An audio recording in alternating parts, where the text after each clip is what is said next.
제6장 창조주 하나님께 나아가는 데에는 성경이라는 안내자와 교사가 필요함. 1. 성경이 하나님을 깨닫는 확실한 수단임.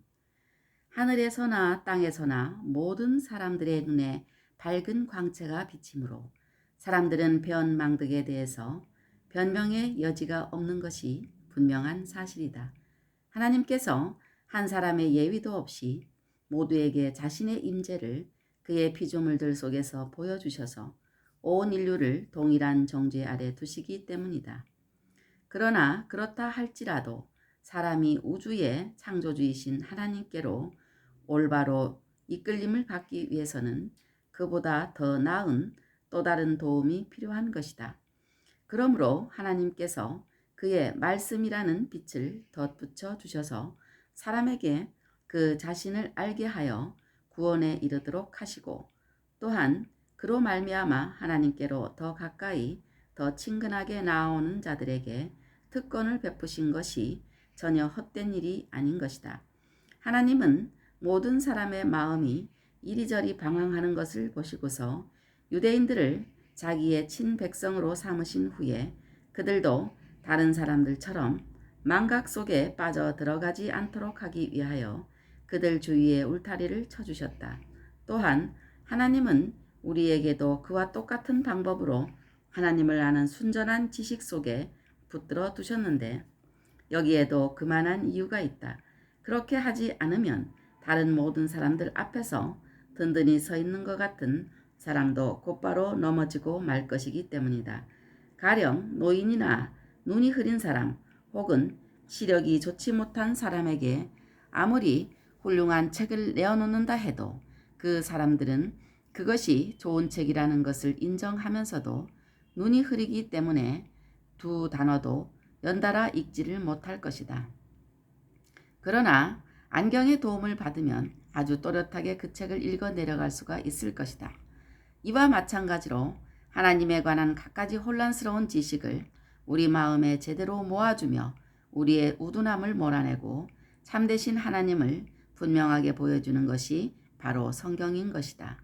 하나님께서는 교회를 가르치시기 위하여 그저 우둔한 교사들만을 사용하는 것이 아니라 친히 자기의 거룩하신 입술을 여시니 이는 과연 특별한 선물이 아닐 수가 없다. 하나님께서는 택한 자들을 가르치사 그저 어느 한 신을 어렴풋이 바라보게 하시는 것이 아니라 그들이 바라보아야 할 참 하나님이 바로 자기 자신이심을 분명히 보여주는 것이다. 하나님은 태초부터 자기 교회를 위하여 이를 계획하셨고, 그리하여 갖가지 일상적인 증거들 이위에 자신의 말씀을 주셨으니 이 말씀이야말로 하나님을 깨닫는 데 필요한 더 직접적이고도 더 확실한 수단인 것이다. 아담과 노아, 아브라함 등 족장들이 이러한 도움을 받아서 불신자들과는 달리 하나님을 아는 친밀한 지식을 갖게 되었다는 것은 의심의 여지가 없는 사실이다. 그러나 아직은 그들로 하여금 영생의 소망에 이르게 한 그 특수한 믿음의 교리들을 염두에 두는 것이 아니다. 물론 그들의 죽음에서 벗어나 생명에 이르기 위해서는 하나님을 창조주로서만이 아니라 구속주로서도 깨닫는 것이 반드시 필요했고, 그들은 분명 말씀을 통해서 그 두 가지 지식에 이르렀을 것이 분명하다. 순서적으로 볼 때에 세상을 지으시고 다스리시는 하나님을 깨닫는 그런 유의 지식이 먼저 주어졌고, 그 다음에 죽은 영혼을 살리는 유일한 지식, 곧 하나님을 우주의 창조주여 모든 만물의 주인이시오 통치자로서만 아니라 중보자 안에서 계신 구속주로 아는 그러한 좀 더 친밀한 내적인 지식이 뒤따라 주어진 것이다. 그러나 아직은 세상의 타락과 자연의 부패에 대해서는 논의하지 못한 상태이기 때문에 그러한 타락과 부패의 치유에 대한 논의는 후에 진행하도록 할 것이다. 그러므로 독자들은 하나님이 아브라함의 자손들과 맺으신 그 언약이나 또는 신자들을 불신자들과 항상 구별지어온 그 교리는 그리스도 안에서 세워지는 것이므로 그것에 대해서는 아직 논의하지 않을 것임을 기억해야 할 것이다. 여기서 말하고자 하는 것은 다만 우주의 창조주이신 하나님을 다른 온갖 거짓신들과 구별해주는 확실한 증표들을 배우기 위해서는 반드시 성경으로 돌아가야 한다는 것이다. 그리고 정상적인 순서를 따라 논의에 가다 보면 후에 구속의 문제에 대한 논의로 이어지게 될 것이다. 또한 이렇게 논의를 진행해 가는 동안 신약 성경이나 혹은 율법서와 선지서에서 그리스도를 명확하게 언급하는 여러 가지 증거들을 다루게 될 것이다. 그러나 이러한 모든 논의의 목적은 우주를 지으신 하나님이 성경 속에서 우리에게 분명히 계시되어 있고 우리가 그분에 대해서 생각해야 할 것이 거기에 명시되어 있으므로 우리가 마치 미로 속을 방황하듯이 어떤 불확실한 신을 찾느라 헤매고 다닐 필요가 없다는 사실을 보여주는 데 있는 것이다. 기록된 하나님 말씀. 기록된 하나님의 말씀. 하나님께서 말씀과 환상을 통해서 족장들에게 자신을 알리셨든 아니면 사람들의 일과 사역을 통해서 알리셨든 간에 그는 족장들이 그 후손들에게 전수해야 할 것을 그들의 마음에 새겨주셨다. 여하튼 분명한 사실은 하나님께서 그들에게 가르치신 내용에 대한 확신이 그들의 마음에 든든하게 새겨져 있었고 그리하여 그들은 자기들이 배운 것들이 하나님께로부터 온 것임을 확실히 깨닫고 있었다는 것이다. 하나님은 그의 말씀을 통하여 그들의 믿음을 명확하게 하셨고 따라서 그들이 인간의 모든 견해들을 무한히 능가하는 확고한 믿음을 갖게 되었기 때문이다. 그리고 마침내 그 가르침이 계속 이어지고 진리가 온 시대를 넘어 세상에 영원토록 그대로 남아있도록 하시고자 하나님께서는 족장들에게 주셨던 동일한 말씀을 공적인 기록으로 남기시기를 기뻐하셨다. 이를 위하여 율법이 반포되었고 후에 선지자들이 율법의 해석자들로서 추가되었다. 적절한 곳에 가서 상세히 보게 되겠지만 율법의 용도는 여러 가지로 다양하다.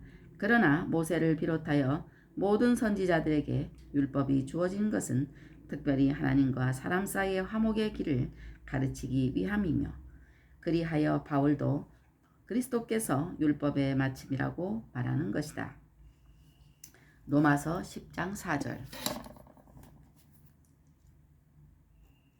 여기서 다시 한번 반복하여 말하거니와 그리스도를 중보자로 제시하는 구체적인 믿음과 회개의 교리에도 성경은 참되고 유일하신 하나님 곧 우주를 창조하시고 다스리시는 그 하나님을 온갖 다른 거짓 신들과 혼동할 수 없도록 그분에 대한 분명한 증표들과 표지들로 가득 차 있는 것이다.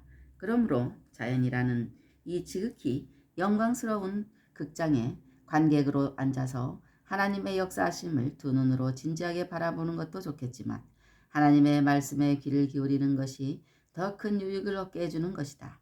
그러므로 어둠 속에서 출생하는 사람들이 그들의 무감각 속에서 더욱더 완악해지는 것이 이상한 일이 아니다.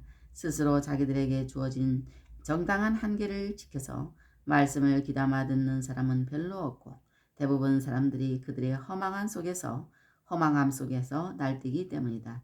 자, 참된 신앙이 우리에게 빛을 발하도록 하기 위해서는 반드시 하늘의 가르침에서 시작해야 한다는 것과 또한 성경의 제자가 되지 않고서는 어느 누구도 올바르고 건전한 교리를 조금도 맛볼 수 없다는 것을 유념해야 할 것이다. 그러므로 하나님께서 성경에서 신이 자기를 증거해 놓으신 것을 경건한 자세로 받아들일 때에 비로소 참 깨달음이 시작되는 것이다. 완전하며 모든 면에서 충족한 믿음은 물론 하나님에 대한 모든 올바른 지식도 순종해서 나오기 때문이다. 그리고 이런 점에서 볼 때에 하나님께서 그의 특별하신 섭리를 통하여 시대를 초월하여 모든 인간들을 돌아보신 것이 분명한 것이다. 성경이 없이는 오류에 빠질 수밖에 없음. 인간의 마음이 하나님을 잊어버리는 대로 빠지기가 얼마나 쉬우며 온갖 종류의 오류에 이끌리는 경향이 얼마나 심하며 새로운 인위적인 종교들을 끊임없이 만들어내고픈 욕망이 얼마나 큰가를 생각해 보면 하늘의 교리가 잊혀지거나 오리를 통해서 사라지거나 혹은 사람의 오만함 때문에 왜곡되고 부패하게 되지 않도록 그것들을 기록하여 증거로 남겨두는 일이 얼마나 절실했는지를 잘 알 수 있을 것이다. 이리하여 하나님께서 우주의 지극히 아름다운 조화 속에 새겨진 자신의 형상이 효과를 충분히 내지 못할 것을 미리 아시고서 자신의 유익한 교훈을 주시기를 기뻐하신 모든 사람들을 위하여 말씀으로 도움을 주셨다는 것이 분명히 드러나는 것이다. 그러므로 하나님을 순전하게 바라보기를 진심으로 바란다면 또 똑바른 길을 따라 전진해야 할 것이다. 곧 하나님의 말씀에게로 나와야 한다는 말이다. 하나님께서 그가 행하시는 역사들을 통해서 자기 자신을 진정으로 생생하게 묘사하시는데 그 역사들을 가늠하는 기준은 우리의 부패한 판단이 아니라 영원한 진리의 규범인 것이다. 바로 앞에서 말한 대로 만일 그 말씀에 벗어 나게 되면 우리가 아무리 열심히 달려간다 할지라도 우리가 이미 정도에서 벗어나 있기 때문에 결코 목표에 이를 수가 없는 것이다. 말씀이라는 실의 인도를 받지 않으면 하나님의 찬란한 모습이 사도는 이를 가까이 가지 못할 것이라고 칭하기까지 한다. 우리에게 마치 도저히 설명이 불가능한 미로와도 같아지기 때문에 그 말씀의 길을 따라 절뚝거리며 걷는 것이 차라리 그 길 바깥에서 온 힘을 다해 달리는 것보다 나은 것이다. 그러므로 다윗은 순전한 신앙이 번성하게 하기 위해서는 미신이 세상에서 제거되어야 한다고 거듭거듭 선언한 다음 하나님을 통치하시는 분으로 소개한다. 여기서 통치라는 단어는 하나님께서 소유하고 계시는 권능이나 혹은 그가 온 자연세계를 다스리시는 데 사용하시는 권능을 뜻하는 것이 아니다. 그것은 하나님의 정당한 주권을 유지하는 근간이 되는 교리를 의미하는 것이다. 하나님을 아는 참된 지식이 마음에 심겨지기 전에는 절대로 오류가 그 마음에서 제거될 수 없기 때문이다. 4. 하나님의 말씀에 도움이 있어야 하나님께 이를 수 있음. 그리하여 동일한 그 선지자는 하늘이 하나님의 영광을 선포하고 궁창이 그의 손으로 하신 일을 나타내는도다. 날은 날에게 말하고 밤은 밤에게 지식을 전하니. 시편 19편의 1장에서 2장 시편 19편 1장에서 2장이라고 진술하신 다음 다시 읽겠습니다. 시편 19장 1절에서 2절이라고 진술한 다음 계속해서 하나님의 말씀을 언급하고 있습니다. 여호와의 율법은 완전하여 영혼을 소성시키며 여호와의 증거는 확실하여 우둔한 자를 지혜롭게 하며 여호와의 교훈은 정직하여 마음을 기쁘게 하고 여호와의 계명은 순결하여 눈을 밝게 하시는도다. 시편 19편 7절로 8절.